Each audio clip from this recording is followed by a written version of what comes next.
My fiancée, Lily, 27F, and I, 29M, had been a solid unit for 3 years. She had this magnetic quality, smart, funny, made you feel like the center of the universe. I popped the question last year, she said yes, and we dove headfirst into planning a summer wedding. Everything felt golden, like we were cruising down the easy highway of life, or so I thought. One Tuesday, Lily announced she was heading back to her hometown for a bit.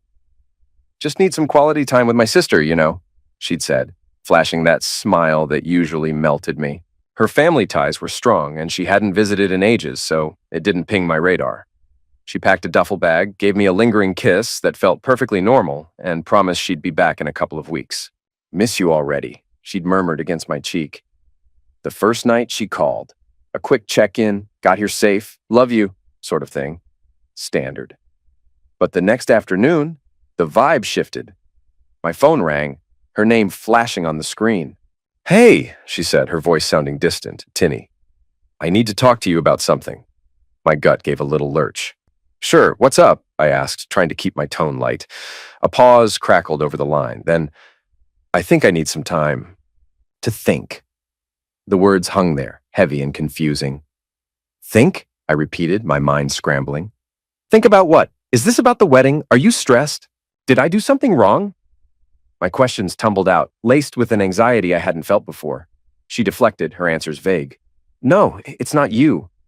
"Exactly. I just feel like I need some time for myself, for my head." I didn't want to crowd her, even though every instinct screamed that something was off. "Okay," I said slowly, choosing my words carefully.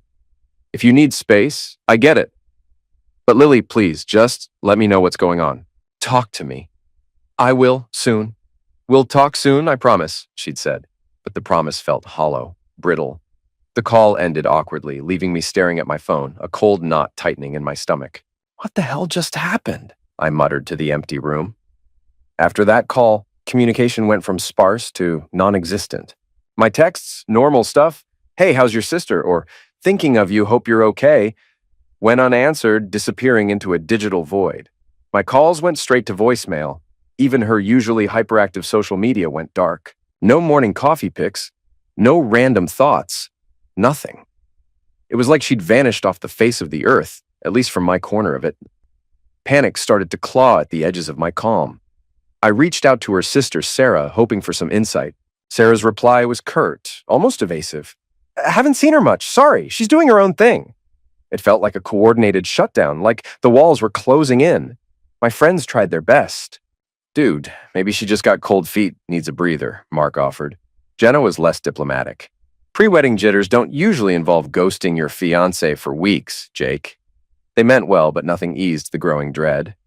This wasn't Lily. The Lily I knew, the one I was planning to spend my life with, wouldn't do this. We were picking out goddamn napkin rings a week before she left.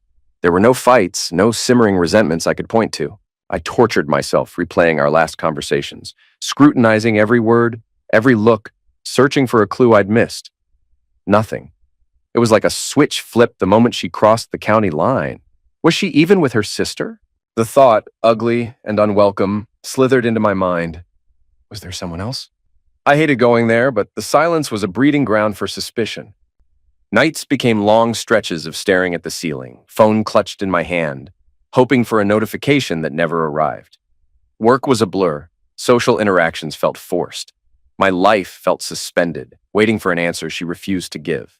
After 2 weeks of this radio silence, punctuated only by the echo of my own unanswered messages, something inside me snapped. Enough was enough. Space, fine, but vanishing without a trace, not acceptable. If she wouldn't talk to me, I'd go to her. I threw some clothes in an overnight bag, filled the tank, and pointed the car towards her hometown. The drive was long, fueled by coffee and a grim determination. I rehearsed conversations in my head, oscillating between demanding answers and pleading for understanding.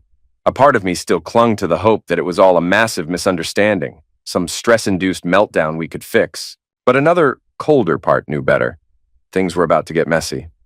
Pulling up to her parents' sprawling suburban house felt surreal. It was a place I associated with holiday dinners and awkward small talk, not potential relationship implosions. My hand hesitated before knocking, my heart pounding against my ribs like a trapped bird. I knocked again, louder this time.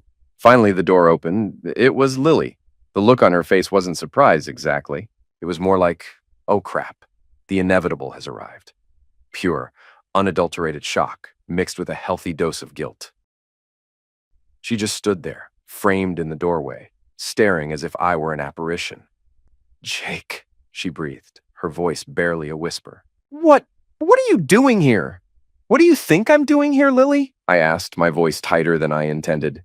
You disappear for 2 weeks, ignore every call, every text. I was worried sick, then I got angry. Now I'm just here for answers. She stepped back, letting me into the familiar foyer. It smelled faintly of potpourri and old furniture polish. I didn't think you'd actually come, she mumbled, avoiding my eyes, leading me into the formal living room, a museum of uncomfortable chairs and family photos. We sat down, the silence stretching between us, thick and suffocating. She tried the small talk routine. How was the drive? Did you hit traffic? Want something to drink?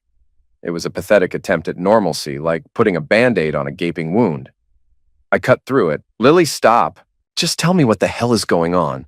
Why the silence? Why disappear? Her eyes darted around the room, landing on everything but me. She picked at a loose thread on the armchair. I've been trying to figure some things out, she said, her voice low, almost apologetic. But not quite. Figure what out? I pressed, leaning forward. We were planning a wedding. What needs figuring out that requires ghosting the person you're supposed to marry? She took a deep breath, the kind people take before delivering bad news. I ran into my ex when I first got here. Mark? The name hit me like a physical blow. Mark. The college boyfriend she occasionally mentioned, the one whose shadow sometimes felt longer than it should. You ran into him, I repeated, tasting copper in my mouth. Okay. And it wasn't planned, she rushed to say, finally looking at me, her eyes wide and pleading. I just saw him at the grocery store, and we ended up talking. Talking, I echoed flatly. It wasn't the word itself, but the implication, the reason it was being brought up now, after weeks of silence. Why didn't you tell me, Lily? Why didn't you mention seeing him? Her gaze dropped again. I didn't want to upset you, not until I knew how I felt. How you felt? My voice cracked, the anger starting to simmer beneath the hurt. We're engaged, Lily. Our wedding is months away. What do you mean, how you felt?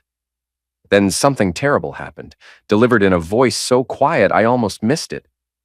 I've been spending some time with him, she admitted, the words hanging heavy in the air. Just talking, catching up. I needed to see if there were any unresolved feelings. The floor seemed to tilt. My vision blurred for a second.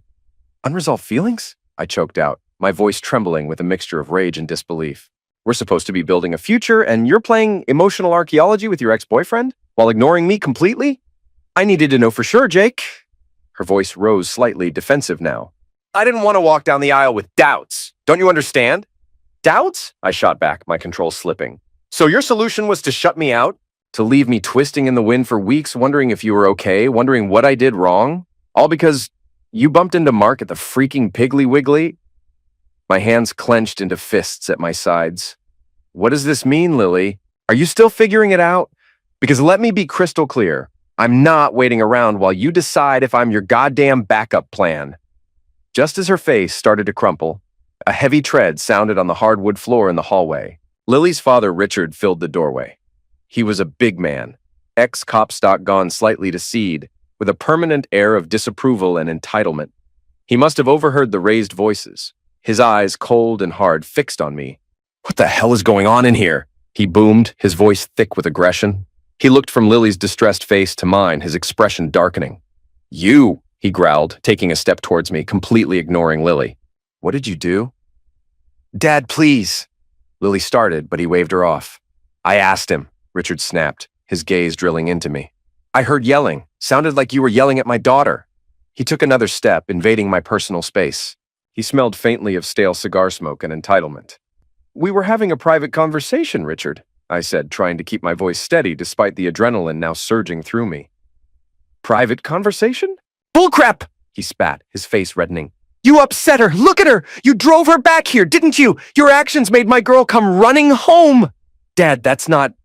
Lily tried again, sounding weaker this time. Stay out of this, Lily. he commanded without looking at her. He turned his full attention back to me, his posture menacing. You think you can just waltz in here, disrespect my daughter in my house? I came here for answers she refused to give me, I countered, standing my ground, though my heart was hammering. Answers about why she disappeared while supposedly sorting out feelings for her ex. Richard's eyes narrowed into slits. Don't you talk about my daughter like that. Whatever happened, it's your fault. Men like you always think you own women. He poked a thick finger hard into my chest. You better watch your mouth, boy. Get your hand off me, Richard, I warned, my voice low. He laughed, a harsh, ugly sound. Or what? You gonna do something?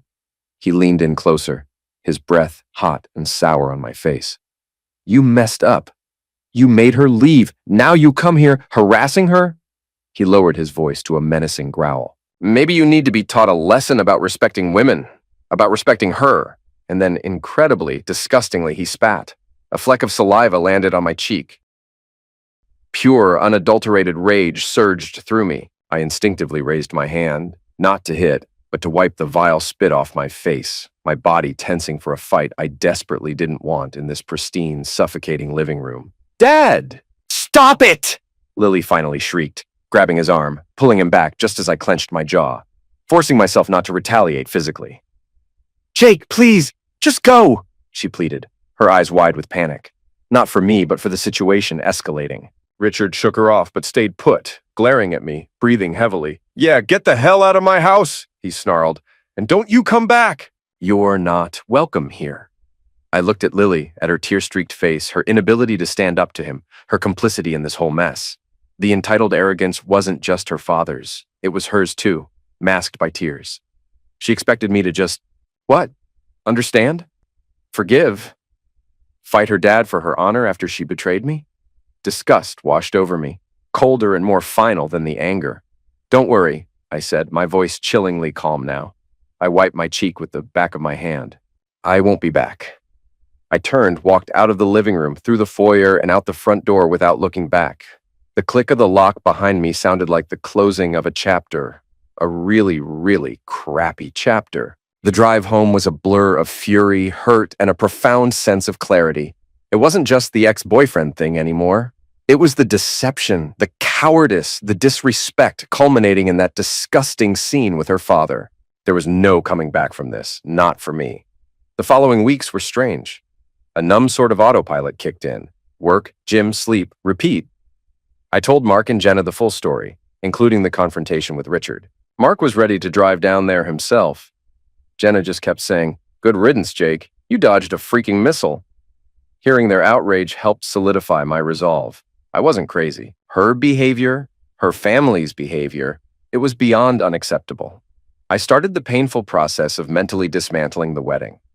Contacting vendors felt premature, but the mental checklist was running. Venue deposit, caterer, photographer, a future evaporating before my eyes.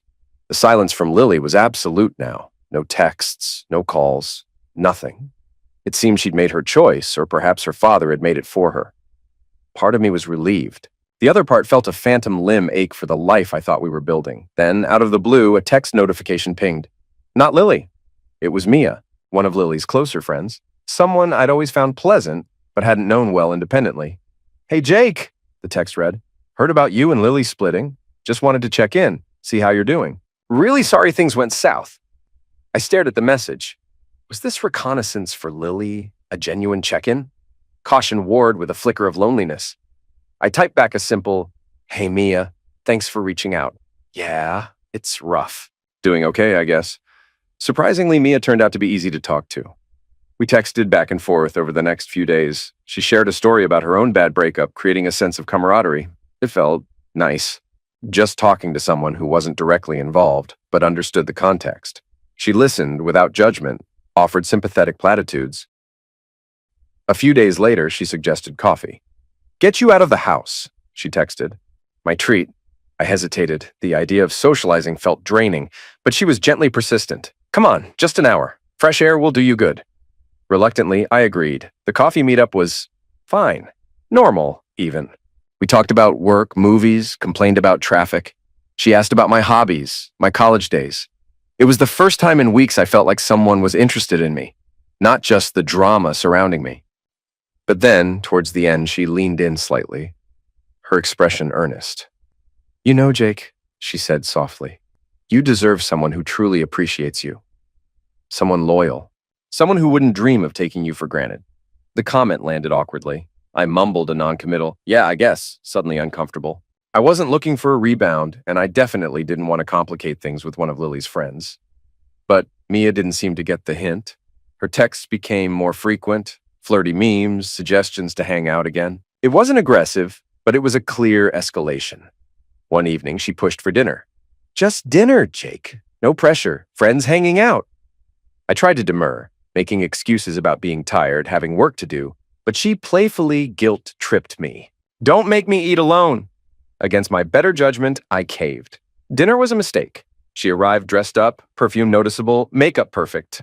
I was in jeans and a faded band t-shirt. The conversation flowed, but there was an undercurrent, a tension that screamed date, despite my efforts to keep it platonic. She laughed a little too loudly at my jokes, touched my arm casually a few times too many. It felt like she was auditioning for a role I hadn't advertised.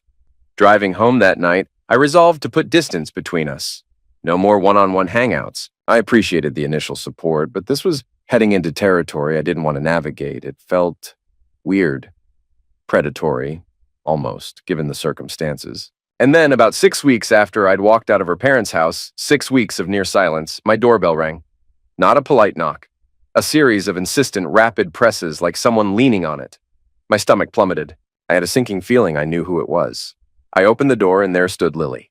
Not tearful or apologetic, she looked annoyingly normal, maybe a little tired around the eyes, but she managed a tentative smile like she was dropping off misdelivered mail. Hey, she said, as if she just popped out for milk instead of vanishing for weeks and blowing up our life. I just stared, momentarily speechless. Hey, I managed, not moving from the doorway. She shifted her weight, gesturing vaguely inside. Can we talk? Against every screaming instinct telling me to slam the door, I stepped aside. Maybe she was finally here to offer a real apology.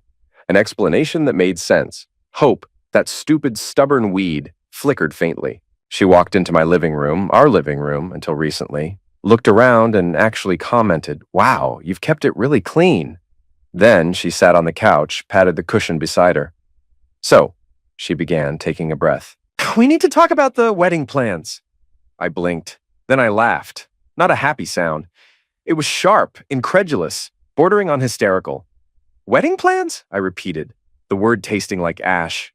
Lily, what the actual heck are you talking about? Her smile faltered. Confusion clouded her features as if I were the one being unreasonable. Well, yeah, she said, her tone shifting towards defensiveness. The venue called, they need final confirmation on the date, and I was thinking we should definitely go with the lavender chair sashes, remember? We talked about... Stop. I cut her off, holding up a hand. My voice was dangerously quiet now. Just stop. What part of our last conversation, the one where your father spat on me after you admitted to exploring feelings for your ex, made you think there was still a wedding to plan? Her face paled slightly. That was a misunderstanding. Dad was just upset, and the thing with Mark, that's over. Completely, I realized.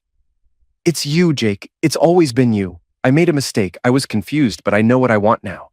She reached out, trying to take my hand. I pulled back as if her touch burned. A mistake? I echoed, pacing now, the four walls feeling like they were closing in. You call ghosting your fiancé for weeks, shacking up emotionally or maybe physically, who the hell knows with your ex, and then letting your psycho dad assault me a mistake? That's not a mistake, Lily. That's a goddamn character-defining series of choices. It wasn't like that, she insisted, her voice rising. I needed space. I didn't want to hurt you.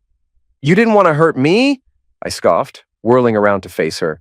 Leaving me in the dark for weeks, letting my imagination run wild, making me drive halfway across the state to confront you? That hurt more than any honest conversation ever could have. And now you show up here, weeks later, expecting... what? That I'll just welcome you back with open arms? Pretend none of this happened? Are you delusional? I came back because I love you, she cried, tears finally welling in her eyes. Predictable. Too little. Too late, I said flatly. Love doesn't look like this, Lily. Trust doesn't look like this. Respect definitely doesn't look like this. I looked down at her left hand, at the diamond engagement ring still sitting there mocking me. My ring, the symbol of a promise she'd shattered. A fresh wave of anger surged. "Take it off!" She looked up, startled, tears momentarily forgotten. "What? The ring," I said, pointing. My voice was hard, devoid of emotion. "Take it off! You forfeited the right to wear that the moment you chose him over me, the moment you let your father spit in my face." Her eyes widened in disbelief, then narrowed. She hesitated, her hand hovering protectively over the ring. "Jake, don't do this!" "Take it off, Lily, now, or I'll take it off for you," I warned, stepping closer. Slowly, reluctantly, her fingers trembling, she slid the ring off her finger. It felt like a tiny, symbolic victory in a much larger, devastating war. She held it out to me, her palm flat. I didn't take it. "Put it on the table," I instructed. She placed it on the coffee table between us. It glinted under the lamplight, looking suddenly cheap and insignificant. She stood there waiting, maybe expecting me to soften, to reconsider. But my face was granite. My decision was made. "So this is it?" she whispered, her voice thick with unshed tears. "You're just done?" "Yes," I said, the word firm, final. "I'm done. Completely. You don't get to treat me like an option, Lily. You don't get to put me on pause while you sample the past and then come back expecting a welcome wagon. That's not how relationships work. That's not love. It's pure, unadulterated selfishness." Her face crumpled. This time the tears flowed freely. "But the wedding, my parents, they'll end me. We've told everyone. Deposits are paid. People have booked flights." She started to hyperventilate, sinking down onto the floor, clutching her head. "You can't do this. All those people waiting. You have to take me back. Please, Jake, please." She was rocking back and forth, a full-blown meltdown unfolding on my living room rug. I watched her for a moment, feeling a strange mix of pity and revulsion. This wasn't about love or us. This was about saving face, about avoiding consequences. "Get up, Lily," I said, my voice cold. "This pity party isn't changing anything. You need to leave." "No!" she wailed, grabbing onto the leg of the coffee table. "I'm not leaving! You have to fix this!" I'd had enough. I bent down, grasped her firmly by the upper arms, and hauled her to her feet. She struggled weakly, crying harder. "Let go of me, Jake!" "You're leaving," I stated, maneuvering her towards the front door. She dug her heels in, trying to resist, but I was stronger and far past the point of caring about gentleness. I opened the door and propelled her firmly, but not violently, onto the porch.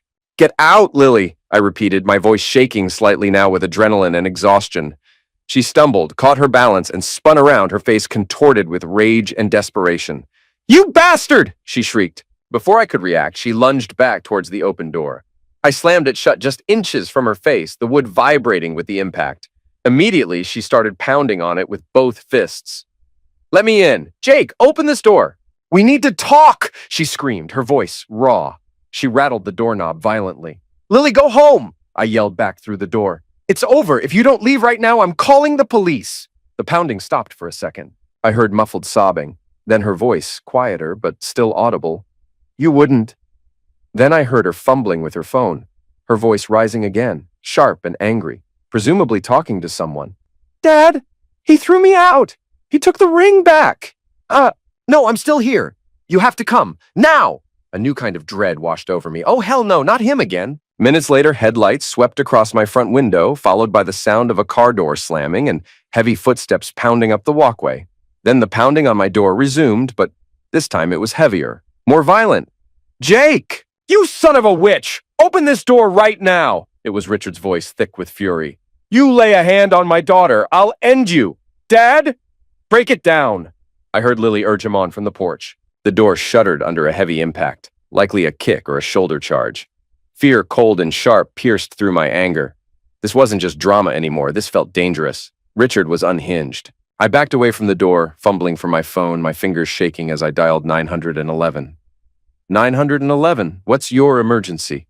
The operator's calm voice answered. "My ex-fiancé's father is trying to break down my door," I stammered, keeping my voice low but urgent, hearing another heavy thud against the wood. "He's threatening me. My address is..." I gave the details, glancing nervously at the door, expecting it to splinter open at any moment. The operator assured me officers were on their way.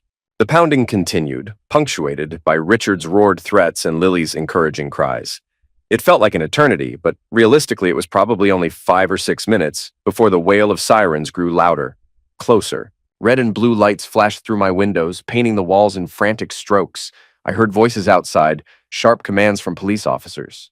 "Sir, step away from the door! Put your hands where I can see them!" Richard's response was belligerent, curses flying. There was a scuffle, sounds of struggle, more shouting. "Stop resisting." Then a sharp cry, possibly from Lily, and the distinct sound of someone being forced to the ground, handcuffs clicking shut. Peeking cautiously through the peephole, I saw Richard pinned face down on my lawn by 2 officers, his hands cuffed behind his back. He was still yelling obscenities. Lily was standing nearby, screaming at the police, looking frantic and lost. Another officer was trying to calm her down, get her statement. It was brutal, chaotic, and deeply, profoundly ugly. They hauled Richard, still struggling and shouting threats towards my house, into the back of a patrol car. An officer came to my door, took my statement, noted the damage to the door frame. Richard was arrested for attempted breaking and entering, trespassing, and resisting arrest.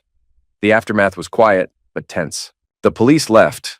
Lily presumably went with her father, or was picked up. Silence descended on the house, broken only by the pounding of my own heart. I double-checked the locks, adrenaline still coursing through me. It was well and truly over now. But the ending was far uglier than I could have ever imagined. In the days that followed, I existed in a haze. Lawyers got involved regarding Richard's charges. I gave a formal statement, detailing the initial confrontation at their house and the events leading up to the attempted break-in.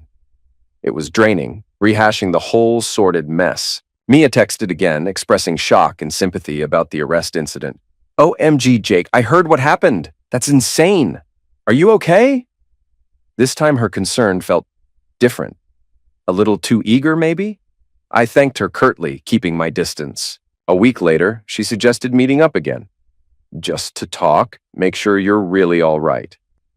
I needed to set a firm boundary. We met for lunch, my choice, neutral territory, middle of the day. I let her offer her sympathies, then cut to the chase. "Mia, look," I said, keeping my tone gentle but firm. "I really appreciated you reaching out initially. It meant a lot when things first fell apart, but I need to be really clear right now. I'm not in a place to start anything new, and honestly, I just need space to process everything that's happened. I think it's best if we just maintain some distance. I hope you understand." Her smile tightened almost imperceptibly.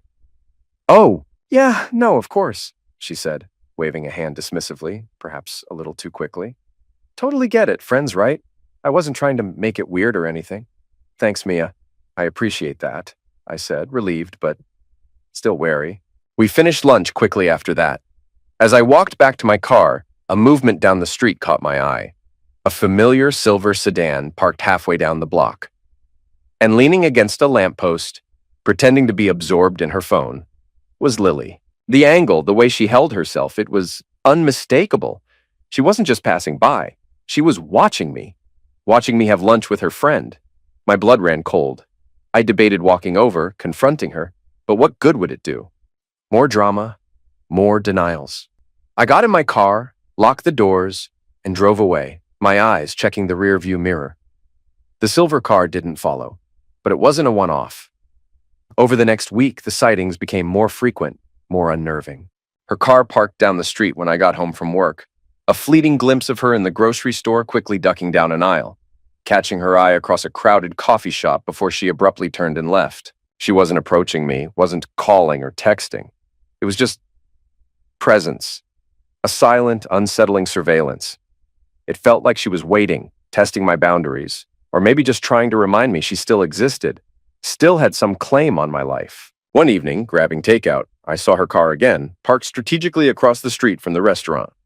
That was the breaking point. I didn't confront her. I got my food, went home, locked the door, and pulled out my phone.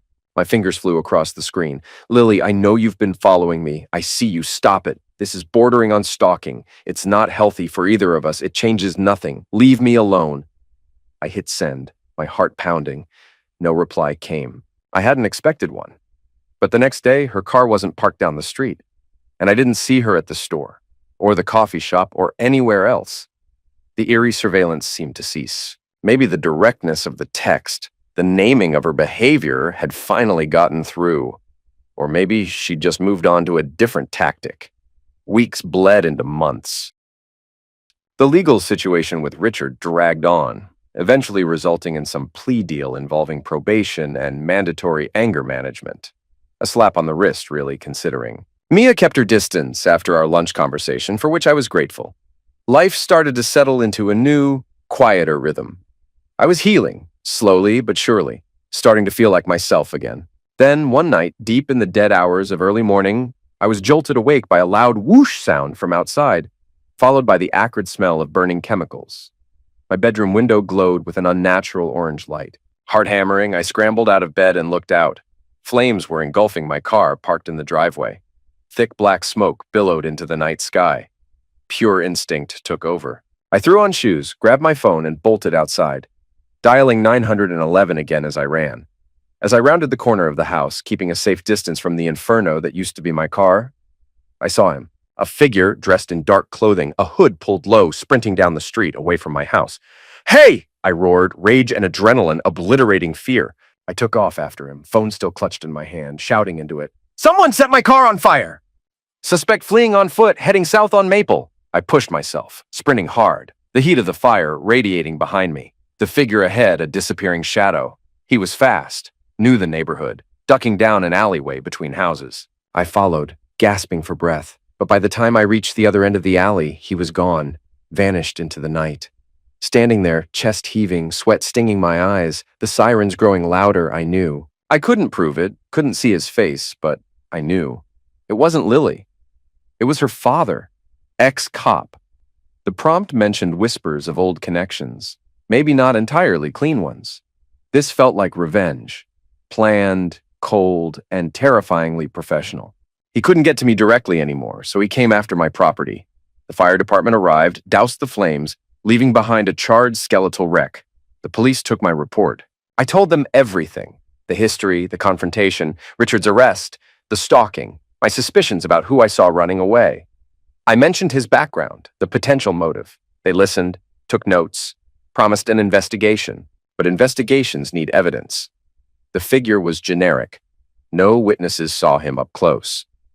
Richard naturally had an alibi, probably sleeping soundly at home, miles away. Without concrete proof linking him to the arson, the case eventually went cold, officially closed due to lack of evidence after a few frustrating months. The insurance company paid out for the car. It was just metal and plastic, replaceable. But the violation, the escalation, the chilling realization of what Richard was capable of, that lingered. So that's the final update. My car is gone, replaced by insurance money I haven't spent yet. Lily is out of my life, a toxic memory. Her father is out there, potentially capable of more, but hopefully deterred by the police attention, however brief. Mia is irrelevant. It's been a hell of a ride. Betrayal, confrontation, stalking, arson. Reads like a cheap thriller, but it was my life for the past few months. Am I okay? Mostly. Scarred, definitely. But I'm standing. I got out. And as I look towards rebuilding, starting fresh, one thought rings clearer than any other. I deserve so much better than any of that, and I won't settle for anything less ever again. Thanks for reading, folks. It helped to write it all down.